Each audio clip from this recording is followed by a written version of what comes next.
ponto de partida, primeiro, de toda pessoa que se apresenta como cristão, seguidor de Jesus, é a sua afirmação sobre Deus, a sua existência, o seu poder e a sua ação na história e no universo. A ideia de Deus é tão importante, ou podemos até melhorar isso, Deus em si é tão importante, que todo pensamento, toda maneira de entender Deus é fundamental para a organização de toda a realidade. É o que nós dizemos na visão cristã da realidade. Nós temos aí uma visão que a gente chama de teocêntrica. Deus é o fundamento de tudo. Isso é importante porque nós não podemos entender absolutamente nada sobre qualquer outra doutrina ou ensinamento bíblico ou cristão sem as percepções corretas a respeito de Deus. Deus é o Criador do universo, o sustentador de todas as coisas, o Deus que nós definimos como um Deus todo-poderoso, um Deus absolutamente onisciente e também onipresente, aquele que é definido na Escritura como o El Shaddai, o Todo-Poderoso.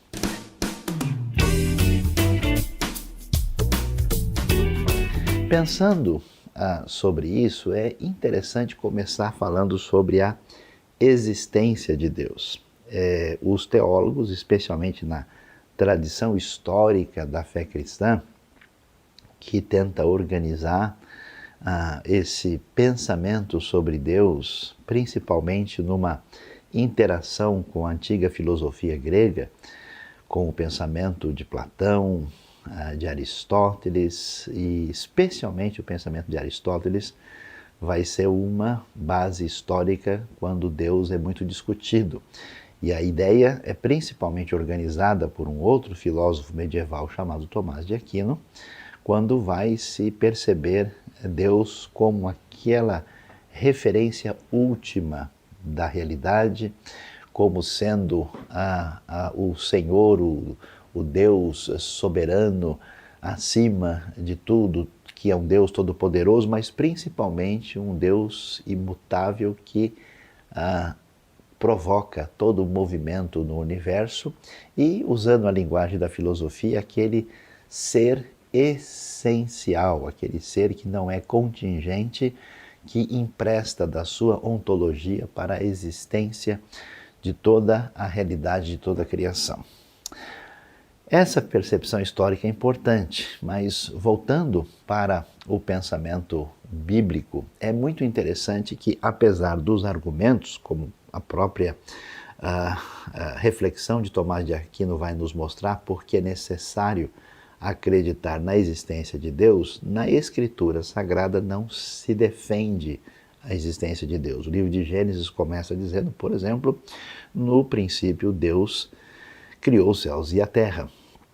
Ou seja, não há nenhum arrazoado, nenhuma tentativa de explicar por que é razoável, aceitável crer que Deus existe. Deus é um ponto de partida, um pressuposto inquestionável. Do ponto de vista das Escrituras, Deus é um conceito que está no coração e na mente do ser humano. Isso é bastante fácil de perceber, porque até hoje nenhum povo que habitou a terra, a história humana, jamais desconsiderou a existência de Deus. O ateísmo sistemático que nós temos nos tempos recentes é uma construção moderna e é mais uma reação, vamos dizer aí, à história teísta e teocêntrica. Quando nós pensamos sobre Deus, portanto, esse Deus que é referência da Bíblia que existe, como é que nós podemos entender a Deus? E aí nós temos dois caminhos interessantes. Por um lado, é claro que Deus está dentro daquilo que nós podemos chamar de algo que pode ser compreendido, pode ser entendido. Então, descrições sobre Deus, os seus atributos, a revelação que Deus faz de si mesmo, tanto na própria criação como na Escritura Sagrada, nós podemos aí identificar uma série de atributos e qualidades e, vamos dizer, elementos que nos fazem entender a Deus. Aliás, pensando nisso, nós sabemos, por exemplo, que Deus se revela, né? Romanos capítulo 1, verso 20 e 21 vai dizer que os atributos de Deus, o seu eterno poder, claramente se reconhece por meio das coisas que foram criadas. A existência e o poder de Deus se percebe por meio da criação, porque os céus declaram a glória de Deus e o firmamento anuncia a obra de suas mãos, de maneira que isso é perceptível. Mas esse Deus que é conhecido através da criação não é conhecido de maneira suficiente. Há mais elementos que Deus nos permite ter a respeito dele. E nós vamos encontrar isso, por exemplo, na própria realidade do ser humano. O ser humano é criado à imagem e semelhança de Deus. Isso significa que, de alguma forma, há algo do divino que está presente no ser humano que tem a ver com essa imagem, com as características morais, espirituais e etc. que existem em nós e que aponta para a realidade de Deus. Esse Deus também é o Deus que se revelou na história. Então, os atos de Deus na história, as diversos testemunhos a respeito de Deus nas culturas do mundo apontam para uma realidade que esse Deus é, em certa medida, conhecido pelos seres humanos em toda parte. E é interessante ver isso quando Paulo, em Atenas, em Atos capítulo 17, conversa com ali os filósofos atenienses, epicureus e estoicos e sinaliza essa realidade na sua abordagem de proclamação do Evangelho. Mas Deus, segundo a Escritura, ele é conhecido de modo especial na pessoa de Cristo. Aí nós estamos mudando já para a revelação mais específica e não geral de Deus. Cristo é chamado de a imagem visível do Deus invisível em Colossenses 1,15. Então isso mostra que Deus se manifestou, se fez carne em Cristo Jesus, o que é uma ideia fundamental na fé cristã. E, claro, a revelação de quem Deus é, de como Ele age, a revelação de Deus como aquele que age na história da salvação aparece nas Escrituras Sagradas, de onde tiramos o nosso conhecimento de Deus. Quando pensamos nessa teologia que define mais claramente a Deus, claro que a nossa referência maior sempre será a Escritura ou as Escrituras Sagradas. Mas Deus também, como muitos teólogos, especialmente nos tempos mais recentes, têm enfatizado, os chamados teólogos neo-ortodoxos, é que Deus também é insondável. Deus, em relação ao ser humano, existe uma distância tão grande que eles falam que há o que a gente chama de uma infinita diferença qualitativa entre Deus e o homem. Nesse sentido, Deus é transcendente, Deus é inexprimível, Deus é insondável, Deus ele é o que alguns chamavam de o totalmente outro, que a nossa percepção racional não tem condição de incluir e colocá-lo numa caixinha e fechá-lo por uma série de definições. Alguns teólogos antigos da tradição da Igreja Oriental, por exemplo, diziam, na região ali da Grécia, das igrejas mais tarde chamadas de igrejas ortodoxas, que a gente talvez não consiga definir muito quem Deus é, mas pode dizer o que Deus não é, ou quem Ele não é, porque é muita coragem tentar defini-lo demais. Apesar desses dois elementos que estão em tensão, é importante saber o que a Bíblia fala a respeito de Deus. A Bíblia diz, por exemplo, que Deus é espírito e Ele deseja que os verdadeiros adoradores o adorem em espírito e em verdade. Isso quer dizer que Deus não está sujeito à realidade material, que Deus está numa realidade acima daquilo que nós percebemos na nossa realidade limitada dos 5 sentidos. Esse Deus que aparece como um ser absolutamente que existe eternamente, ou seja, Deus não tem princípio nem tem fim. Podemos até imaginar como se dá a criação do universo, que é a realidade permanente existente desde todo sempre é o próprio Deus. Deus cria um espaço ou cria uma possibilidade em si mesmo de, através da sua ação criadora, amorosa, de fazer com que o universo e todas as coisas venham a existir. Nesse sentido, quando falamos sobre quem Deus é, nós começamos a falar dos atributos incomunicáveis de Deus. Que atributos são esses?